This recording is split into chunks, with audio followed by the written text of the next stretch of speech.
IPL ছেড়ে আচমকাই দেশে ফিরলেন রাবাডা। কতটা শাস্তি হবে তারকা পেসারের? আইপিএল ছেড়ে হঠাৎই দেশে ফিরলেন কাগিসো রাবাডা। চলতি আইপিএলে মাত্র 2টি ম্যাচ খেলেছেন তিনি।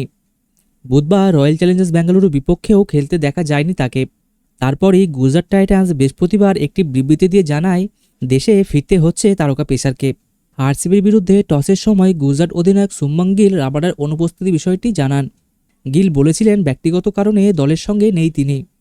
পরের দিনই গুজরাট ফ্র্যাঞ্চাইজি রাবাডার দক্ষিণ আফ্রিকায় ফিরে যাওয়ার বিষয়টা নিশ্চিত করেছে। গুজরাট টাইটান্সের পক্ষ থেকে জানানো হয়েছে রাবাডা ব্যক্তিগত কারণে দক্ষিণ আফ্রিকায় ফিরে গেছেন। তিনি আমাদের দলের হয়ে 2টি ম্যাচ খেলেছিলেন। খুবই জরুরি ব্যক্তিগত কারণে তিনি দেশে ফিরেছেন। রাবাডার অনুপস্থিতিতে গুজরাটের বোলিং অ্যাটাক কিছুটা দুর্বল হয়ে পড়বে বলাই বাহুল্য। তবে তিনি কবে ফিরবেন বা আদেও ফিরবেন কিনা সে ব্যাপারে এখনও অবধি নিশ্চিত করে কিছু জানা যায়নি। তবে না ফিরলে আইপিএলের নিয়ম অনুসারে শাস্তি কি পেতে হবে রাবাডাকে? কি বলছে আইপিএলের নিয়ম? কোনো ক্রিকেটার যদি দল পাওয়ার পর আইপিএলকে গুড বাই জানায় তাহলে তাকে 2 বছর ব্যান করা হবে। ইংরেজ ক্রিকেটার হ্যারি বুক এমন শাস্তি ইতিমধ্যেই পেয়েছেন, কিন্তু রাবাডা 2টি ম্যাচ খেলে দেশে ফিরেছেন। তাই রাবাডার ক্ষেত্রে কেমন শাস্তি হতে চলেছে আপাতত জানা যায়নি।